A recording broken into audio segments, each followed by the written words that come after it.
Em Kyoto, numa casa de chá abandonada, Hana acende uma vela. Sente um sopro frio. No shoulder, uma sombra de cabelo longo surge. Yurei sussurra. A sombra vira. Rosto pálido, boca negra. Hana corre.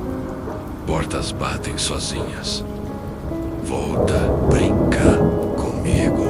No jardim, o poço antigo gorgoleja. Mãos brancas emergem. Ela cai.